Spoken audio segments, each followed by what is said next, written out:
Welcome to Real Clear Politics on Sirius XM for Thursday, January 2nd. I'm Andrew Walworth, and I'm joined by Washington Bureau Chief Carl Cannon and White House correspondent Phil Wegmann. And gentlemen, it's a sad way to start the new year, but we have to talk about domestic terrorism. First up, the attack in New Orleans and the Las Vegas explosion of a Tesla Cybertruck have put a focus on threats at home. Carl, what do you make of these stories? And if they are they linked in your mind at all? Well, it was, we don't know if they're linked. It seemed like a coincidence, but a strange one. There were reports that both the guy who rented the truck in Las Vegas, he's believed to be killed. They weren't even saying that definitively on Thursday, but that's what they think. Served it up. He was active duty U.S. Army and served for a while on the base with the terrorist who was killed in New Orleans. But I pointed out people that could be a coincidence. People go to college at the same time, don't know each other. I don't want to get out in front of the story. And you noticed this yesterday, Andy. So when this happened, this guy has the killer in New Orleans is this name that people immediately think, oh, he's a foreigner. I don't know where he was born, but he was raised in Texas, and he lived there, married, kids, and divorced. He joined ISIS. He had an ISIS flag on him.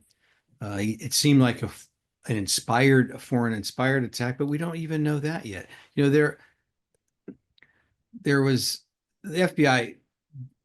The first briefings didn't give anybody any confidence. The police chief basically seemed literally more concerned with telling people we have other things in New Orleans, other tourist things. If you're here, go see other sites, which almost seemed like she was in shock.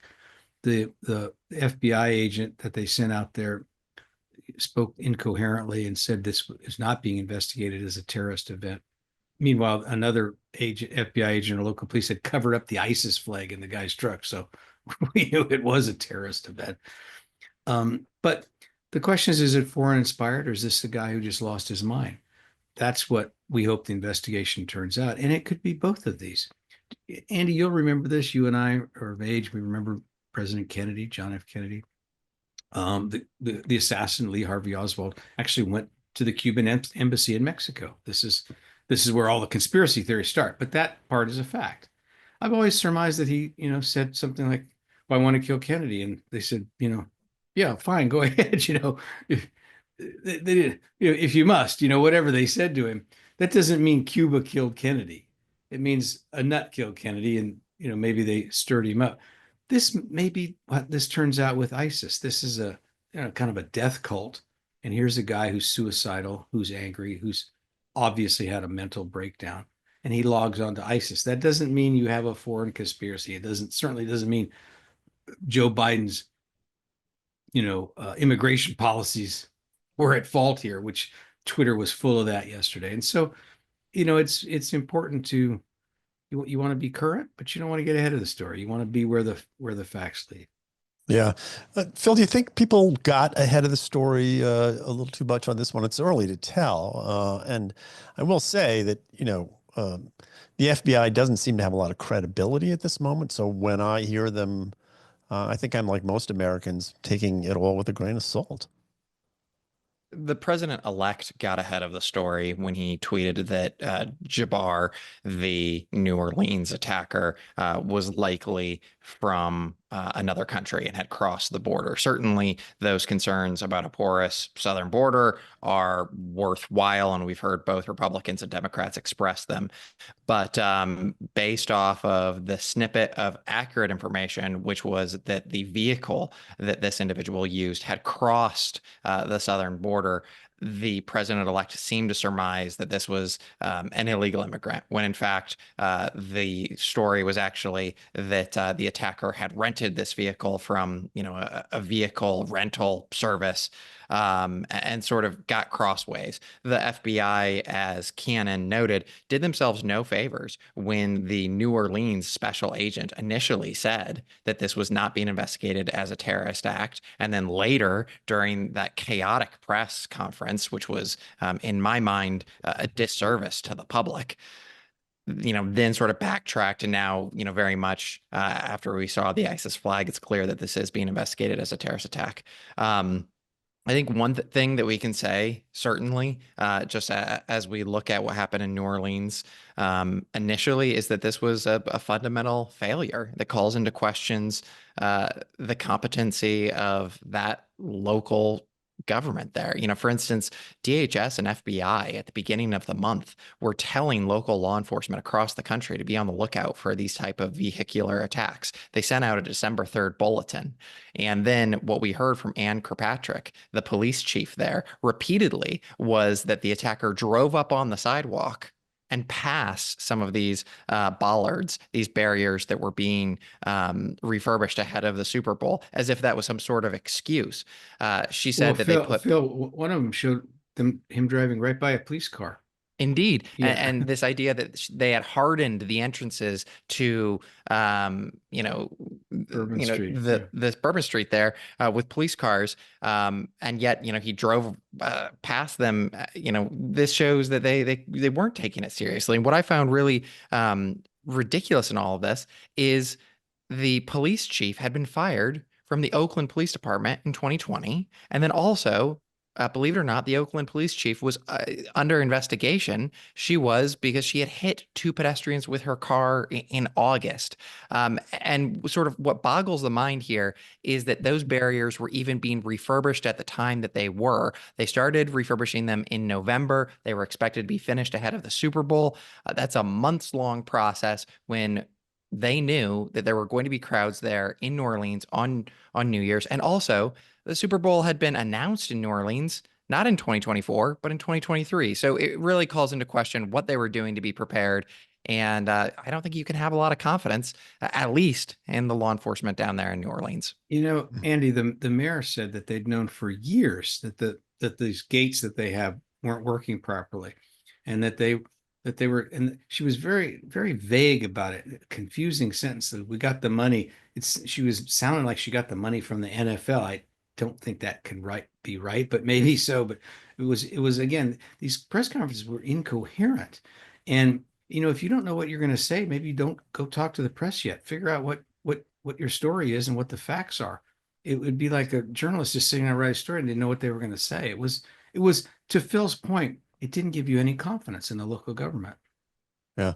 Phil, there is now this push by at least some Republicans as a result of this to speed up the confirmation process of some of Trump's national security nominees.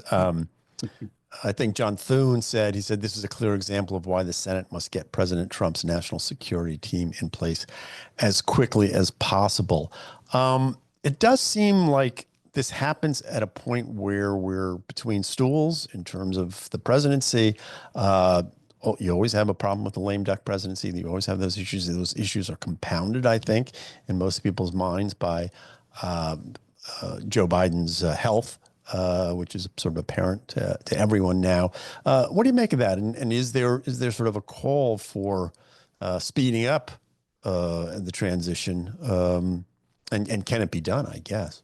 Yeah, the argument from Republicans currently is that Kash Patel ought to be FBI director as soon as possible, that Tulsi Gabbard needs to be the director of the Office of National Intelligence as quickly as possible. And some of these Trump picks that had been seen as sort of unpalatable by the establishment in national security circles.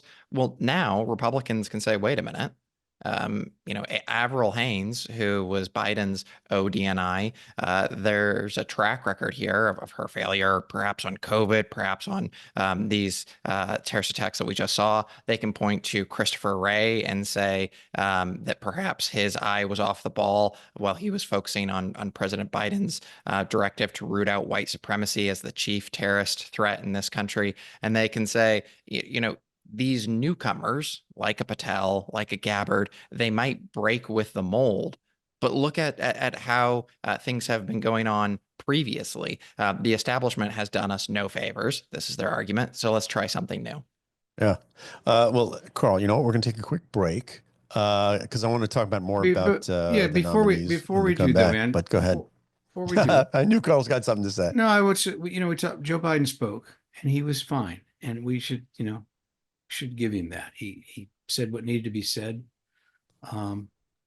Wednesday night, he said it coherently, and he was thoughtful and empathetic and forceful. So we have one president at a time, guys, and so that's the system. That's in the Constitution. We can't just wish that away. And I just think it's worth saying that Joe Biden performed as a president should have last night. All right. Well, we're going to leave it on that point. You're listening to Real Clear Politics on Sirius XM. I'm Andrew Walworth. I'm here with Phil Wegmann and Carl Cannon. And as promised, when we come back, we're going to talk a little bit more about the nominees for cabinet positions. We'll be back after this. Welcome back to Real Clear Politics on Sirius XM. I'm Andrew Walworth. I'm here with Carl Cannon and RCP White House correspondent Phil Wegmann. And Phil, the 119th Congress begins Friday. Both the House and Senate will be controlled by the Republicans for the first time since 2019. But before anything can happen, the House has to elect a speaker. What are the chances are that person will be named Mike Johnson? The chances are high. The question is how long it takes for him to be confirmed. Previously, there had been no speaker that had to have multiple rounds of ballots before they were elected in the last century. Kevin McCarthy ended that precedent, though, when it took him 15 rounds to pick up the gavel. And so as Johnson moves forward and tries to become speaker once again, the question is how many votes does he end up losing? He can only afford one or two. And how many rounds of votes does it take? The, ace in the hole for Speaker Mike Johnson is the second endorsement of Donald Trump. Trump let him sweat a little bit, and he watched and waited as some of these rabble-rousers grumbled. But as of right now, there's only one person in open rebellion of Speaker Mike Johnson. That is Kentucky Representative Thomas Massie. And the expectation is that, because Johnson has the majority of the majority here, because there's a new paradigm and Republicans are going to have unified government, as you mentioned, Andy, that this is not going to be such a big hurdle. But, Republican Speaker of the House, they generally don't have very long lifespans, and we've seen all sorts of chaos previously. So nothing is for certain. Carl, what do you make of Mike Johnson's chances, and who might vote against him, I guess, is the question. I'm looking at this a little bit differently than you guys. I have a couple of theories. I have a couple of things I'm looking at. One is the weather, this cold weather moving in. If 3 or 4 Republicans miss their flight, these geniuses are liable to elect Hakeem Jeffries and not know what happened. That's scenario number one. Then it got me to thinking, how tough a guy is Pete Buttigieg? Because he's Secretary of Transportation. He could maybe ground some planes from coming from Dallas or Birmingham or some of these places. It's just the thinnest of margins. And, anything can go wrong. They need all the Republican votes, I guess, except what they get. How many can they spare? 2, 3. I mean, it's not many. Yeah. And Massie presumably will vote for himself. So then you got 1 or 2 more. I'm looking at Pete Buttigieg. I'm looking at the weather. I don't take anything for granted. I'm an old school journalist, Let's wait and see. And you're right, because you have to win a majority of the people in the room, right? So that if Republicans don't show up, if anyone doesn't show up, that changes the whole dynamic of what can happen in the room. The other thing is it doesn't have to be a member of Congress. So someone could vote. I mean, maybe Pete really goes all the way and gets himself nominated to be speaker. So the number is 218, assuming everyone makes their flight and Buttigieg doesn't do what would be some extraordinary machine politics, which would be fascinating to cover.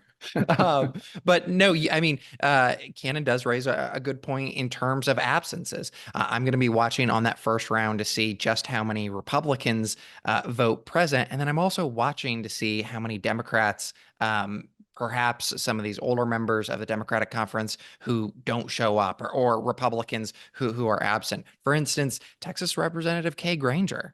She had not been seen in Washington, D.C. for 6 months until she was discovered in elder care in a memory wing. So, the margins, they change in unexpected ways. And in the age of Donald Trump, anyone who argues that anything is certain is very confident and unwarrantedly so. We'll talk about this more later, but there are going to be 60 new members, 10 new senators, so it's some turnover.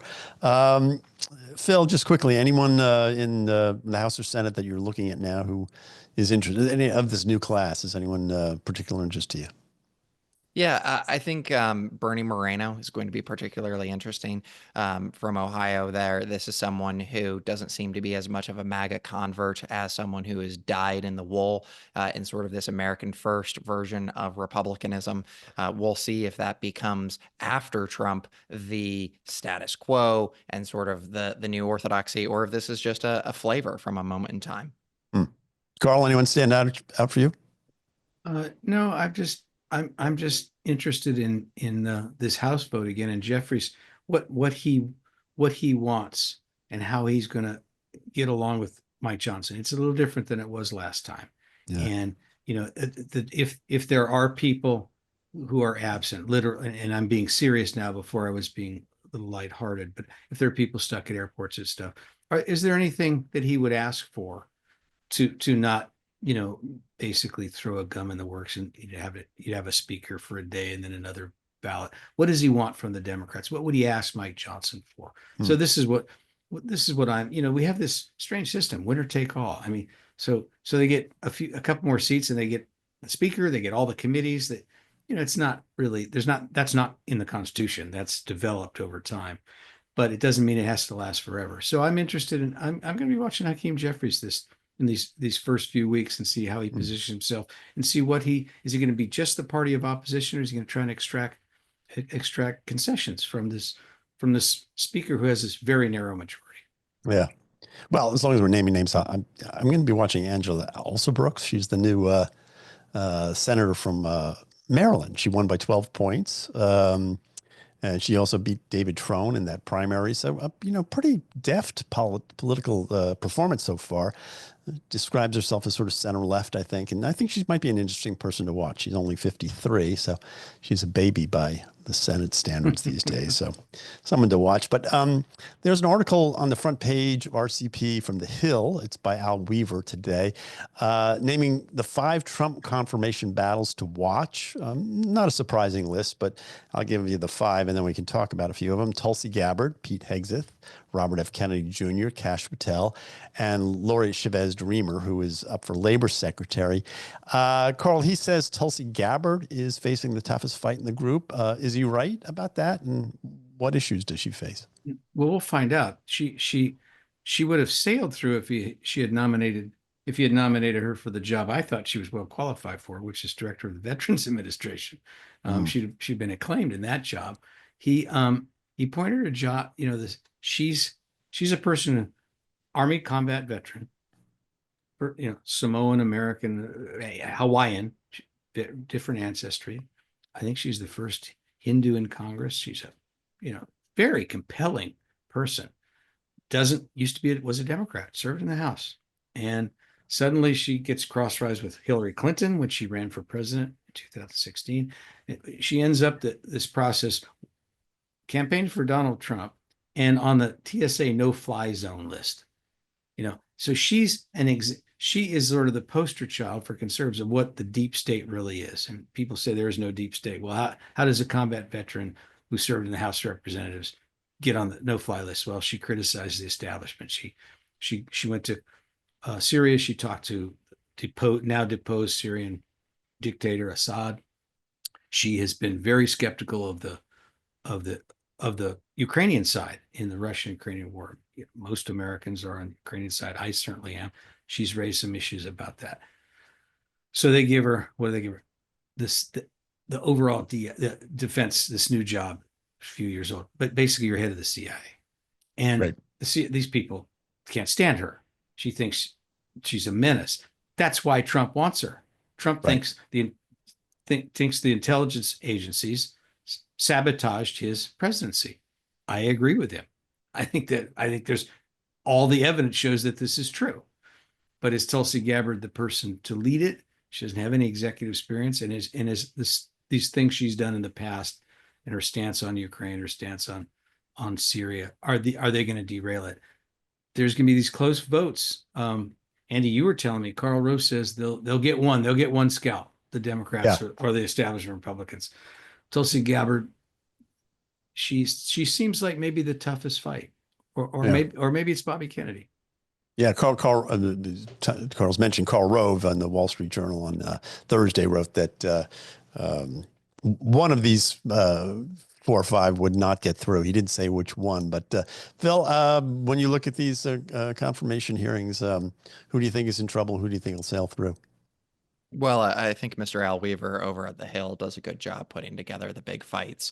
But what we're going to learn is that while the dress rehearsals can be deadly in Washington, D.C., you still have to do the main thing. And these guys, for instance, Pete Hegseth has survived the first brush with reality. There was controversy, but he survived by sticking around and by arguing in the press. He still has to go before committee and be grilled by all of these senators who are much more aggressive than a hallway interview from a reporter. They're going to get to the bottom of all of these individuals' records, and they're going to zoom in on the most controversial things that they've said. So for Tulsi Gabbard, there's going to be a lot of questions about that Syria visit. For Pete Hegseth, there's going to be questions about his beliefs on women in the military, his personal conduct. Don't even get me started on RFK Jr. I mean, he's very liberal, and so you're going to have Republicans going after him for his views on abortion, but then you're going to have Democrats who are going to be going over after him on his more libertarian views when it comes to things like vaccines. The main thing is the main thing, and that's when they raise their hand and they go through testimony. And I would not be surprised if someone like Tulsi Gabbard shines because she is very combative. She knows what she believes and she's ready to push back against the opposition. Or someone like Pete Hegseth, who spent a lot of his career on daytime television. A lot of these guys are going to be prepared. But Phil, if Pete Hegseth gets up there and says what he reportedly said to one senator, yeah, I do drink a lot, but I'm not an alcoholic. And if you give me the job, if you confirm me, I'll quit drinking. If he says that, his nomination is over. That's the John Tower answer, isn't it? It very well could. That's what John Tower did, and you saw he never made it to Secretary of State. And so what all of these guys are doing in preparation right now is obviously they're going through the transcripts and they're watching the videos of their predecessors in committee. But something that I also believe that they're doing right now is they're watching the Kavanaugh hearings because Republicans have been radicalized. Donald Trump, he values loyalty, and then he values a fighter. Republicans are reading from the same sheet of music as him. And so that's what I expect from all of these nominees. They better know their facts cold.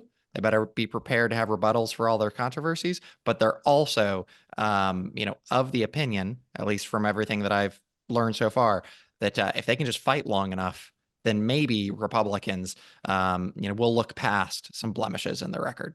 Well, what about Andy? What about Lori Chavez DeRemer? She's the labor secretary. She's more. It looks to me on paper like the Democrats will be more likely to support her than the Republicans. How do you see that one going? Yeah, no, I think that's a good point. Is that and that's an interesting thing, and it's sort of brought up in this article that we're talking about. That they're all the Trump the Trump players are such a varied group. That the opposition comes from different places. So you'll have Kennedy will get some opposition from the Republicans on abortion and stuff like that. Things like that. Yeah. Kash Patel will drives the Democrats crazy, but the Republicans aren't really fighting against him. And Lori Chavez Dreamer, who is up for labor secretary, very popular among Democrats, less popular among Republicans. So it will be interesting to see where this sort of opposition comes from. It's going to be a fascinating thing to watch. Well, guys, we're going to have to leave it there. When we come back, Carl is going to talk with RCP's own Peder Zane about what the mainstream media might be able to do right in 2025. And I'm going to talk with Geoff Pohanka about the future of electric vehicles under Trump. So don't go away. We'll return right after this. Welcome back to the show. I'm Carl Cannon, Washington Bureau Chief, RealClearPolitics. You're listening to us on SiriusXM Radio, or maybe you're watching our podcast on our website, maybe even the video of it.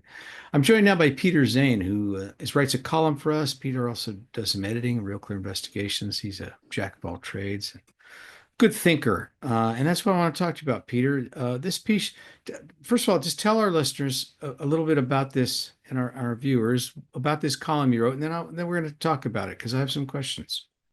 Well, I mean, Happy New Year, first of all. And the guy who edits me over at Real Clear Politics always likes to have a little hope in columns. And I've been writing for you for years, and it's beginning to sink in a little bit. So as I was thinking about, the real failures that have been exposed in mainstream coverage of the Biden White House in particular, now that the Wall Street Journal came out with this story that showed basically what we all knew, which not only that Biden has been diminished for years, but the import of their reporting was getting people on the record to say what people close to Biden did to not only cover this up, but to govern in spite of the president's challenges.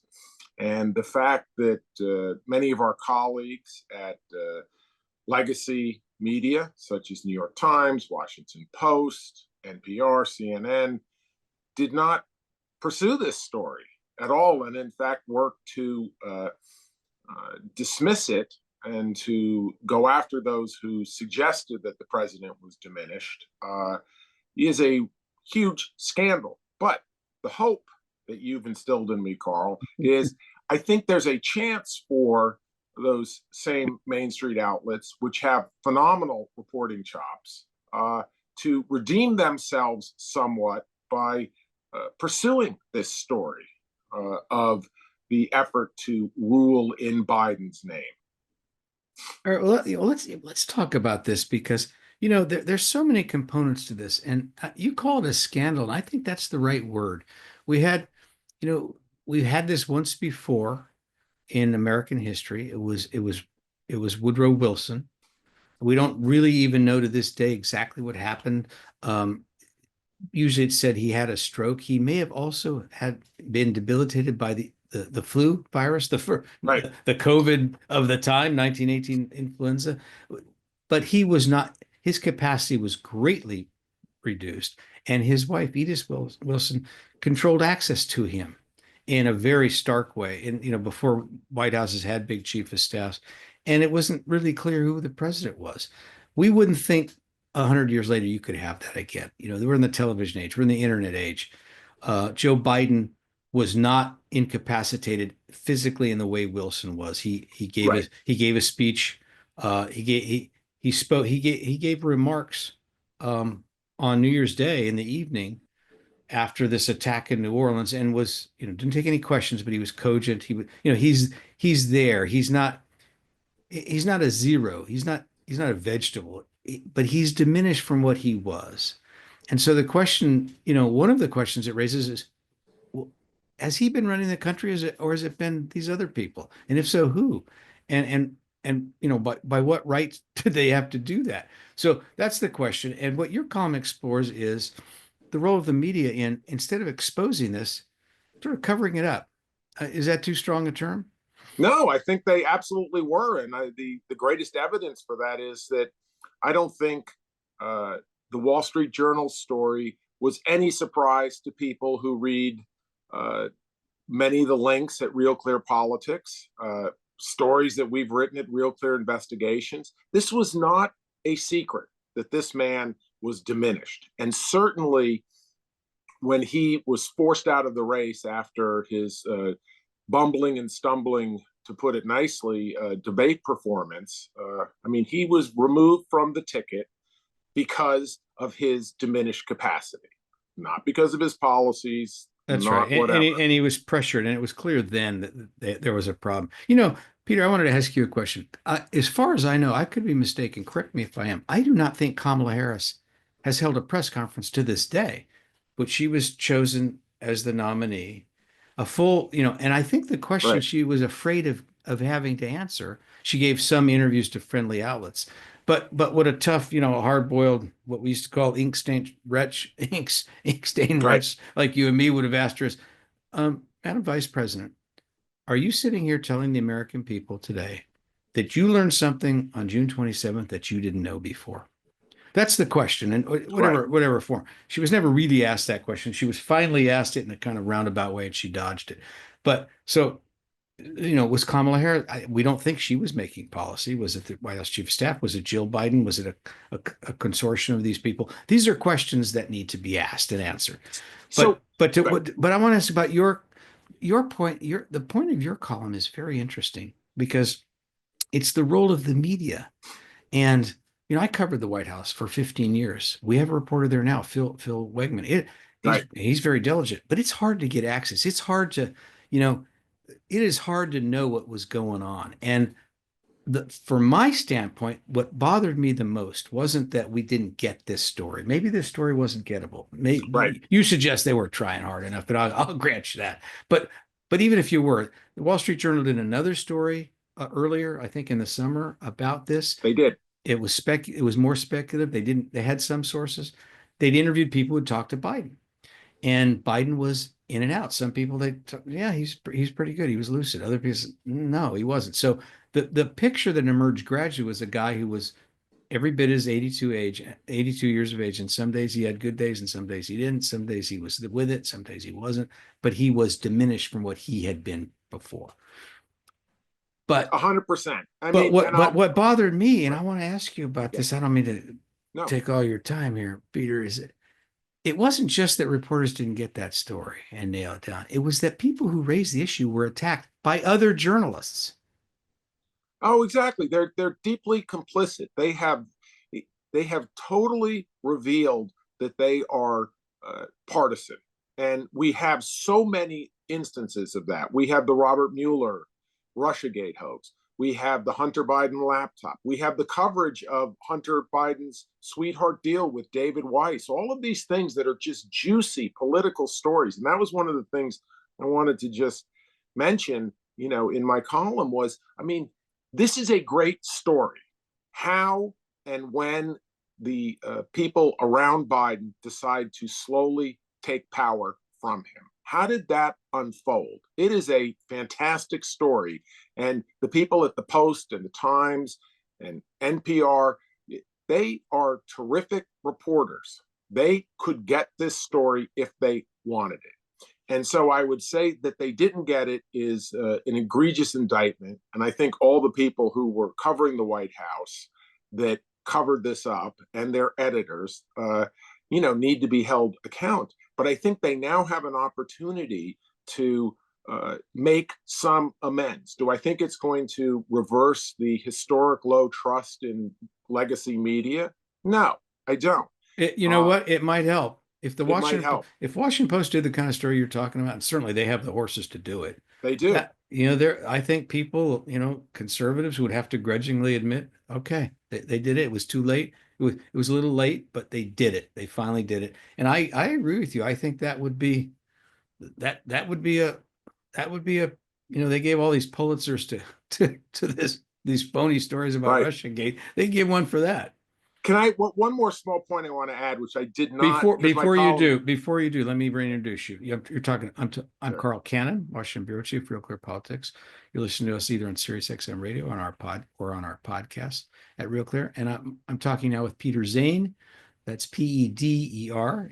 If you ever want to send him an email, and he wrote this very provocative column saying that the legacy media kind of blew it. And the White House press corps didn't distinguish itself in covering President Biden's decline, but that there was an opportunity to make amends and to get back, more importantly, to get back to doing real journalism. The one point, because my column got to be a little long, that I didn't make, which I think is important, is, because the media is not holding Democrats in particular to account, I think adds to the super partisan nature of our politics. So if they do nothing about this, it's very likely that the Republicans may feel the need to look into what went on. And that is by its nature partisan and political. And I think one of the reasons that we are, among many, that we are so divided is that neither party wants to really, hold its own to account. I mean, the press is not holding people to account. And when the press doesn't hold people to account, politicians will also jump into the breach. So I think that if we had a media that was doing its job, we would be a little less divided if they were doing it fairly. Hold Trump to account, totally, but also hold the other side. I think that's right. I was thinking back, covering, as I said, I covered the White House for a long time. The most famous example of covering up for president's health is Franklin Roosevelt, who was rarely photographed in a wheelchair. The sensibilities in the country were different then, but Roosevelt was a president that, the country voted into office overwhelmingly. You had the Depression, then he was a wartime president. There was an idea that we shouldn't do that. Well, that's not the way it is now. If presidents stumble or they show infirmities, we write about it, we talk about it. This kind of, the last 3 years, especially in Biden, it was more like going back to the Roosevelt time. It wasn't done for, sensitivity about the aging process. It was done, you and I believe, for partisan. All you have to do because is they let partisanship creep into it. Look at how they covered Trump. The numerous stories about invoking the 25th Amendment over nothing. I mean, he is a vigorous person. I don't think Nancy Pelosi is the most articulate person in the world, but nobody can look at that 84-year-old woman and not say she's not capable of doing her job.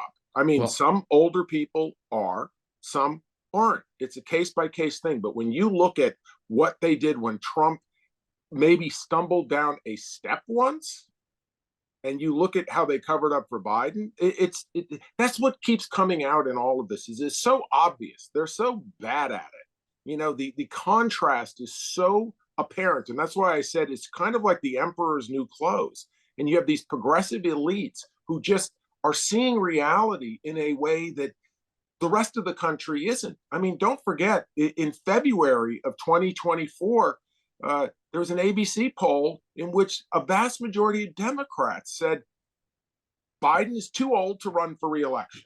Well, that sums it up. As you point out in your column, Peter, and we'll leave it there, is that it was an open secret. It was only a secret in Washington among the press corps. Right. It was the reverse. The American people knew, and they didn't want Biden to run for office. And the average voter, I think, is more nuanced and more sensitive about this. The aging process is capricious. It hits all of us. It hits people at different times and ways. And I think people were not without sympathy for the president, but they're going to be harder on a press corps that doesn't do its job. But I'm with you, Peter. It's a new year, and there's a new opportunity for us to get back on track in the media. That'll do it for us right now. Don't go away. We'll be back in a moment. Andy Walworth will be back. He's got an interesting interview coming up. I'm Carl Cannon, Washington Bureau Chief, RealClearPolitics, and you've been listening to Peder Zane, my guest today. Welcome back to Real Clear Politics on Sirius XM. I'm Andrew Walworth. I'm joined now by Geoff Pohanka. His name may be familiar to those of you in the D.C. area. He's a third-generation auto dealer. You undoubtedly have driven by his dealerships, seen his ads on television. You may even have bought a car from him. In addition, he was the 2023 chairman of the National Auto Dealers Association, the trade group that represents car dealers from across the country. So, Geoff, welcome back to the program. Happy New Year. Thank you. Great to be here. Happy New Year. Yeah. So I really want to talk to you today because you had a very interesting piece on Real Clear Energy. That's one of RCP's sister sites about electric vehicles and what is called range anxiety. I guess that's sort of the confidence you have about getting from point A to point B in your electric car. So what is range anxiety in your view, and how important is it as a barrier to the sort of broader rollout of EVs? Well, there's a number of barriers to greater adoption of electric vehicles. One's affordability. EVs cost more. There's also charging infrastructure issues. And there's a lot of things being said about EVs, which may or may not be based on fact. I've owned 4, I own 2 right now. I've driven them tens of thousands of miles. I do have home charging, but I also use the public charging network and try to dispel the myths, falsehoods that are often written about. It's nothing like your own personal experience. So in terms of range anxiety, which is one of the barriers for greater adoption of electric vehicles, uh, a lot of people think that's just tied into how far you can go before you get your next charge. Right. The average EV has less range than the average gas car, but it's even lower than that because you're supposed to, for battery health, operate your car between a 20 and 80% charge. So the average EV has a full range, drivable range, where you need to recharge about 250 miles.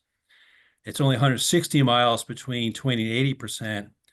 And you may have as much as a 25% loss of energy in wintertime. So you're going to have to charge your EV twice as often as your gas car.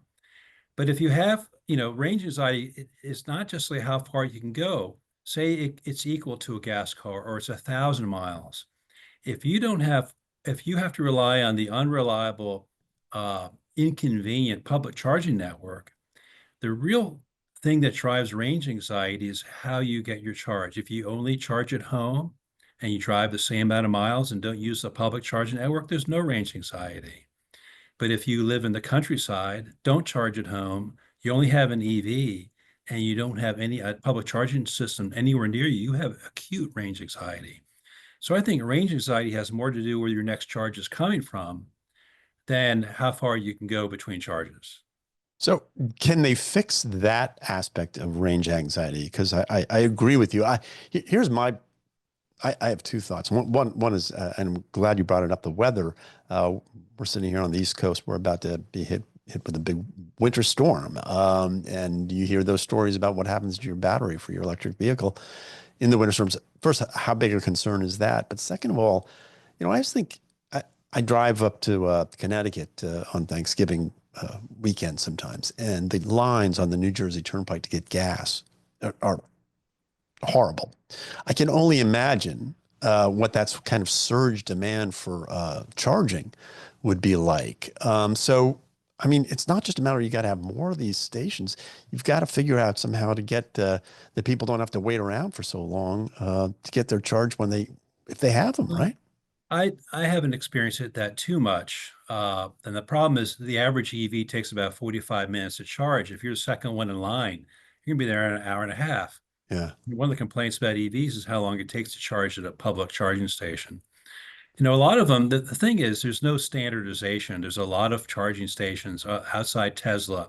You have to have the app, you have to set up with an account. A lot of them are broken. And if you're going to unfamiliar territory, like I'm a driver in New York and I don't know where the charging is, it's a real hassle because you drive in with not much mileage left on your battery and the charger's broken. And I've experienced that.